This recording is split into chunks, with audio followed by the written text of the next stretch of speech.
दोस्तों, ये कहानी सिर्फ सुनने के लिए नहीं बल्कि महसूस करने के लिए है। तो चलिए शुरू करते हैं।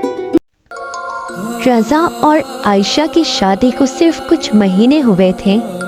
दोनों एक दूसरे से बेहद मोहब्बत करते थे। रज़ा ने आयशा के लिए एक पुराना लेकिन बहुत खूबसूरत और बड़ा बंगला उसको गिफ्ट में दिया, जो शहर से बहुत दूर वीरान जंगल में था। बहुत बड़ा, बहुत प्यारा, लेकिन थोड़ा खौफनाक था। शादी के बाद कुछ दिन सब नॉर्मल चल रहा था, मगर कुछ दिनों के बाद आयशा को अजीब अजीब सी आवाज़ें सुनाई देने लगी।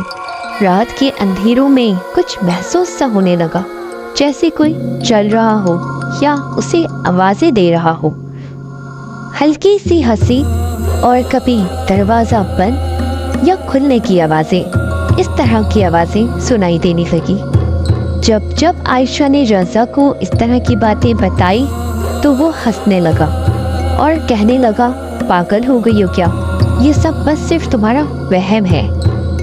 फिर एक दिन एक ऐसा वाक़या हुआ जिसने रज़ा को भी हिला कर रख दिया। एक रात जब रज़ा ने आंखें खोली तो उसने देखा कि आयशा बिस्तर पर नहीं थी। वो घबरा कर उठ गया और उसने ढूंढना शुरू कर दिया।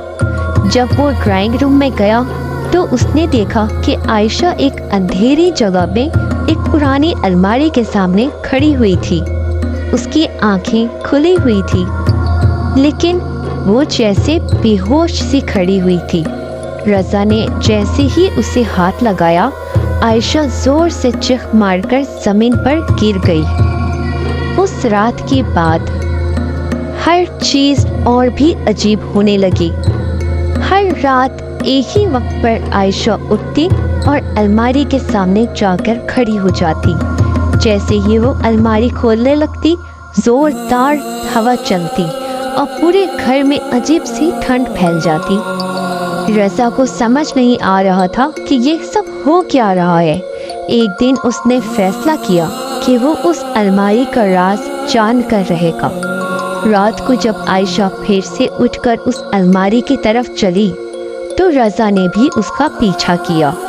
जैसे ही आयशा ने अलमारी खोली, एक तेज हवा का झोंका आया और अंदर का मंजर देखकर रज़ा की रूह कांप गई।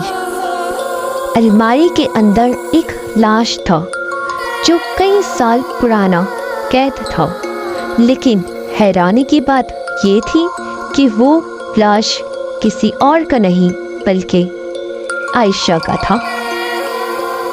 रज़ा ने डर और हैरत से आयशा की तरफ देखा, जो अभी भी बेजान सी अलमारी के सामने खड़ी थी। उसकी आंखें एक अजीब तरीके से चमक रही थी। फिर आयशा ने मुस्कुराते हुए हल्की सी आवाज़ में कहा, मैंने तुमसे शादी की थी, लेकिन तुम्हारी शादी इंसान से नहीं एक साया से हुई है। रज़ा का दिल जोर जोर से धड़क रहा था। उसने पीछे हटने की कोशिश की, मगर तब तक आयशा का हाथ उसके गले तक पहुंच चुका था। एक जोर से चीख बंगले में गूंज गई और उसके बाद सब कुछ खामोश हो गया। अगली सुबह लोगों ने देखा कि बंगला खाली था। ना रज़ा का कुछ पता, ना आयशा का।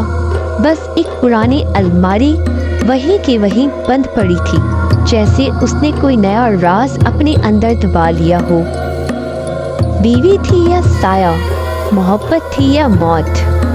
क्या तुम भी उस अलमारी को खोलने की हिम्मत रखते हो? दोस्तों, अगर आप इस तरह की और स्टोरी सुनना पसंद करते हैं तो हमें YouTube पे सब्सक्राइब करना ना भूलिएगा।